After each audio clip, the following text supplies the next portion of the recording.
Belajar menikmati ujian kehidupan, itulah tema khutbah kita pada siang hari ini. Ma'asyiral muslimin rahimakumullah. Segala puji bagi Allah Azza wa Jalla yang telah mengaruniakan kepada kita beragam nikmat dalam hidup kita. Meskipun banyak di antara nikmat itu yang seringkali tidak kita sadari kehadirannya, termasuk di antaranya nikmat dalam bentuk ujian dan musibah yang ditakdirkannya dalam kehidupan kita. Hidup kita yang singkat ini tidak mungkin akan terlepas dari rangkaian ujian dan musibah. Mengapa? Karena tabiat dan karakter kehidupan dunia ini memang seperti itu adanya. Dunia adalah darul ibtila, sebuah negeri di mana ujian dan musibah silih berganti kehadirannya. Apalagi jika kita telah memilih komitmen untuk beriman kepada Allah dan Rasul-Nya. Firman Allah Subhanahu wa taala, "Ahasiban nasu ayyutraku ayyaqulu amanna wa hum la yuftanun wa laqad fatanna allazina min qablihim fala ya'lamanna Allahu allazi sadaqu wa la ya'lamanna al-kadzibin." Yang artinya, apakah manusia itu mengira bahwa mereka akan dibiarkan menyatakan kami telah beriman, padahal mereka belum diuji? Sungguh kami telah menguji orang-orang sebelum mereka, maka niscaya Allah pasti mengetahui orang-orang yang jujur dengan komitmen imannya, dan Dia pasti mengetahui orang-orang yang berdusta dengan komitmen imannya. Quran Surat Al-Ankabut ayat 2 dan 3. Karena itu, manusia yang paling berat ujiannya di dunia ini adalah mereka yang berada di puncak penghambaan dan ketaatan pada Allah Ta'ala. Itulah sebabnya manusia yang paling berat ujiannya adalah para nabi dan rasul, kemudian yang paling mendekati dan mengikuti mereka. Sabda Rasulullah SAW yang artinya, manusia yang paling berat ujiannya adalah para nabi, kemudian para solihin, kemudian yang paling menyerupai mereka. Seseorang itu akan diuji sesuai dengan kadar agamanya, maka jika agamanya kuat akan ditambah pula ujian. Hadis riwayat At-Tirmizi. Kaum muslimin yang dimuliakan Allah Subhanahu wa taala, kita tak akan mungkin berlari dan menjauh dari ujian dan musibah itu selama kita masih berada di dunia ini. Sehingga langkah yang paling tepat bagi kita adalah bagaimana kita selalu belajar menikmati ujian dan musibah itu sebagai sebuah karunia dari Allah Azza wa Jalla. Untuk itu kita harus merenungkan beragam hikmah dan manfaat di balik kehadiran setiap ujian dan musibah itu. Di antaranya adalah sebagai berikut. Yang pertama, ujian dan musibah itu akan selalu mengingatkan kita tentang betapa maha besar dan maha kuasanya Allah Ta'ala, serta betapa maha lemah serta maha tidak berdayanya kita sebagai makhluk ciptaannya. Karena tanpa ujian dan musibah dalam hidupnya, manusia akan lupa bahwa ia adalah makhluk yang paling payah dan lemah lantaran pencapaian-pencapaian dunia yang ia dapatkan. Karena itu, Ibnu Qayyim al-Jauziyah rahimahumullah ketika menjelaskan tentang kekalahan kaum muslimin dalam perang Uhud di zaman Rasulullah SAW, beliau menjelaskan bahwa salah satu manfaat dari kekalahan itu adalah bahwa Allah ingin agar para kekasihnya itu dapat menunjukkan bulatnya penghambaan, ketundukan, kepasrahan dan ketaatan mereka pada Allah, baik dikala senang maupun susah, dikala menang maupun saat kalah. Sebab seorang hamba yang sejati adalah yang memilih untuk menghamba dan tunduk taat pada Allah di seluruh kondisi dan episode hidupnya di dunia. Hamba yang sejati tidak pernah memilih untuk tunduk beribadah pada Allah saat senang dan lapang saja, atau sebaliknya, hanya datang pada Allah saat sempit dan terhimpit, tapi saat berkelimpahan ia menjauh dari Allah dan asik dengan dunianya.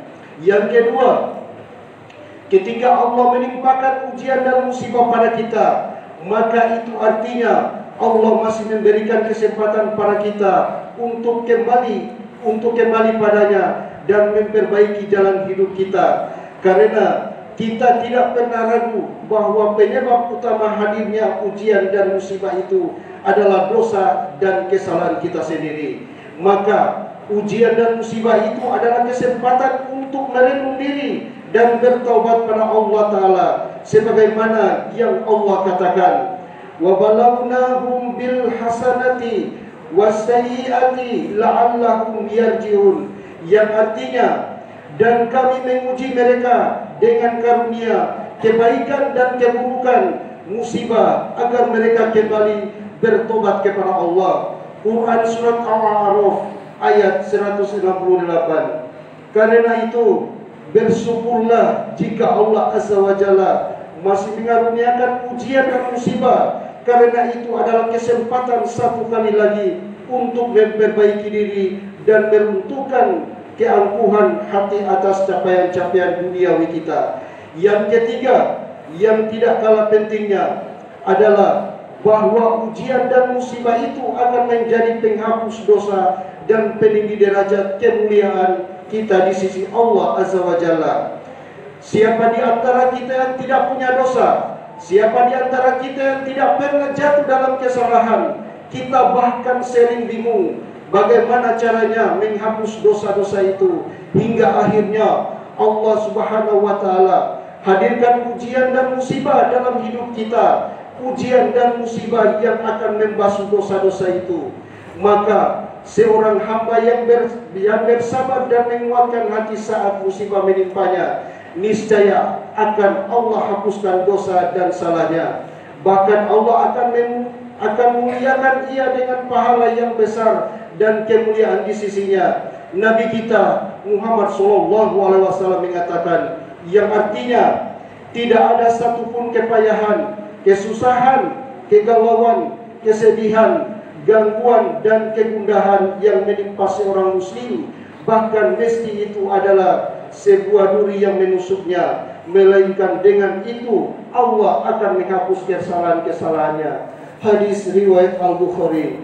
Bahkan dalam hadis lain Rasulullah SAW mengatakan, yang artinya sesungguhnya besarnya balasan itu sebanding dengan besarnya ujian, dan sesungguhnya Allah itu jika mencintai suatu kaum, maka Dia akan menguji mereka. Maka siapa yang ridho menerima ujian itu, niscaya ia layak mendapatkan ridho Allah. Namun siapa yang marah menerima ujian itu, maka ia pun pantas menerima kemarahan Allah Subhanahu wa Ta'ala.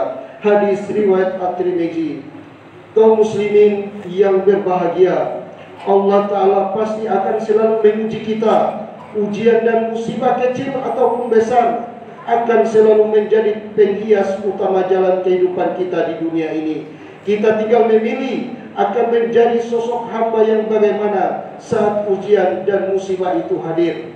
Apakah menjadi hamba yang mengeluh dan mengubar kecewa, atau menjadi hamba yang teguh bersabar sembari meresapi nikmat indah ujian dan musibah dari Allah Subhanahu wa Ta'ala. Masing-masing ada konsekuensinya tersendiri dalam hidup kita. Di dunia ada akhirat yang pasti. Hamba yang mengeluh dan mengubar kecewa akan ditimpa dua musibah sekaligus.